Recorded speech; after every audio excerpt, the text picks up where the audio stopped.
Welcome to Chop Shop. I'm Rob, nickname's Filo Cabrera. I'm director of the Blade Division up here at Double Star. Weekly, I try to give these small shop talks, I guess you want to call them. We actually call it the Chop Shop, where I kind of just give insight, shoot the breeze about a few things for a little while, and then poof, be gone. But today I want to share something with you that I think there's a huge misconception of in the way of breaching tools. So, example A, okay? This is a dirty old raft that I have been kicking the living crap out of for probably about 3 years now. 2.5 to 3 years, easy. And what I want to talk about is that I think there's a huge misconception out there in the way of consumers and a lot of folks in general that don't understand the ethos when it comes to breaching tools. And I don't think that there's enough said about high quality breachers and what the focus is when developing a breacher, and why it's so important for the consumer to understand what they're dealing with. And let me go ahead and point this out. When it comes to the level of stress that you're putting on let's just go ahead and say a breaching hawk. Let me go ahead and just get out there and say this right off the bat. There are no hawks that if you go after a car, let's just go ahead and say a mid-size sedan, with any tenacity at all, and I'm gonna say any brand out there, that are not going to come out of it with chips, dings, scratches, and overall being stressed out. That's the whole purpose. If not, you're not properly going after it with that hawk. Okay? Now, this hawk right here is the same hawk that we did in the Wrath versus Car video. This is the same exact one, same one. And as you can see clearly, this thing has had the crap kicked out of it. But one thing it has not had is a catastrophic failure, which is where the tool breaks to the point to where it can no longer be used, period. And that's most of us out there who are really trying to do our job. That's really what we're trying to do. Because the bottom line is if you hand this in a brand new state to an infantryman, fireman, somebody like that, they're going to pick this tool up and they're going to go at something with, like a rabid animal. And they don't really care about breaking it. Breaking it is the least thing from their mind. They don't really care. They got a job to do. And you got a lot of folks out there who don't understand that chopping wood or going after, say, a residential structure in comparison to, say, heavy, let's just go ahead and say heavy commercial breaching or vehicle breaching, anything above subcompacted above, when you get into, let's just go ahead and call, let's just start at a mid-size sedan, whether it be foreign or domestic, and you work your way up. The moment you chop the skin and you either hit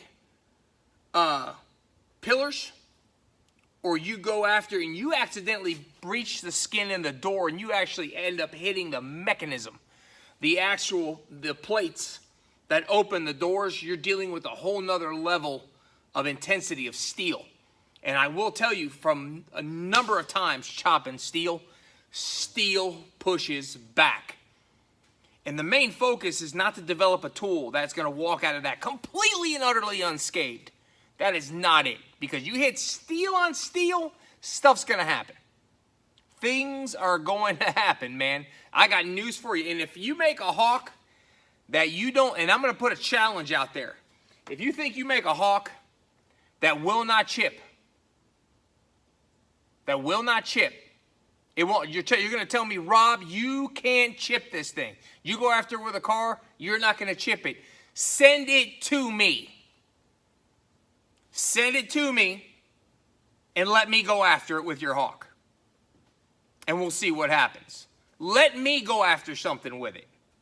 And I'm going to go after something mid-size sedan it up. So if I can get my hand on an F-150 pickup, I'm going to go after it. If I get my hands on a minivan, I'm going to go after it. I'm going to tell you significantly, when you get out a mid-size sedan and you break out of that, and again, we're not talking about door skin or any of that. We're talking about superstructure of the vehicle. Once you start chopping into pillars and you clear the skin of the car, and now you're chopping on dye-molded material, you're talking about a whole nother animal. So today's episode of the Chop Shop is to kind of give you an idea. The main focus is not to build something, because a lot of these angles and a lot of these edges can be redressed. They can be redressed, no problem. The main focus behind a breacher, is to prevent catastrophic failure.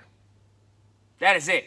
Because the bottom line is once you start chopping steel, all bets are off. It's like getting into a fist fight. The best laid plans fall apart at first contact with the enemy. You're just hoping to survive, or a knife fight for that matter. You're just hoping to survive it. That has got to do with a lot of cases where these guys are buying the breachers. And some of these, we've sold some of these to firemen. We've sold them to wrecker drivers. We've sold them to some guys in the cavalry division. And they'll mount them in the vehicles. They'll tell you right off the bat, the main purpose of this thing is just in case. Just in case. And let me tell you something. I've got, there's some guys who know me, and there's actually one of the guys who's helped me here at the shop, who's a retired infantryman. He will tell you my mental philosophy and what it is when I'm developing breaching tools in particular. For me, yeah, I mean, is it wheelable in the event you have to go to, close quarters battle? Yeah. But I know for a fact that that's really not the nature of what they're going to be using this for. More than likely it's going to be probably mounted in a stationary position. If there's somebody that's in a helicopter, or they're in cav or something like that. If they're even, we got a couple of wrecker drivers that have them, and they're hard mounted in the vehicle. Some guys have, they've cleared windshields with them. They've, done all kinds of stuff like that with them. So the point is that you're going to tear these things up. So just so that there's an understanding from the consumer of where we're at, this idea that you're going to build a bulletproof breacher that's not going to show the wear, you're going to get that blade, you're going to get that, and this primary edge is going to be pristine and unchipped. Yeah, if you're the type of person who's not going to tear that thing up, if you're the type of guy who's just going to buy one and you're going to sit it in your vault, and that's where it's going to sit at. But if you buy this thing and you're somebody who's going to use it, I promise you, you're going to understand immediately that you're going to tear these things up. So I'm going to go out there, and Double Star is not issuing this challenge. I am. So if you think you produce a hawk that it's not going to chip, it can't be chipped, Rob, you can go after any car you want with it. Send it to me. PM me. I'll give you an address to send it to. I'll shoot the video. All right?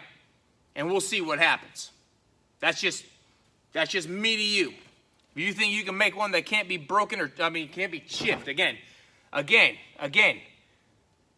Can't be chipped. Can't be chipped.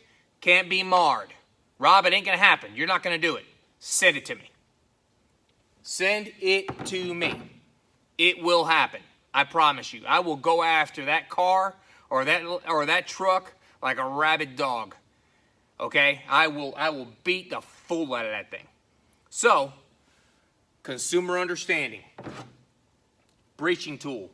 Main focus, prevention of catastrophic failure. That's what you want. You want to be able to jam this thing in a door and flex it and bend it and pry and twist and turn and beat and chop. And no matter what happens, you're not going to get a catastrophic failure. You're not going to get cracking through the entire blade, through the entire axe to where you can't use it anymore. That's the focus. Because the bottom line is the guys who buy these things, they torture the daylights out of them. Okay? So, chop shop for today. Prevention of catastrophic failure is the main focus behind the development of breaching tools. Period. All right? Deuces. We'll see you guys out there. God bless.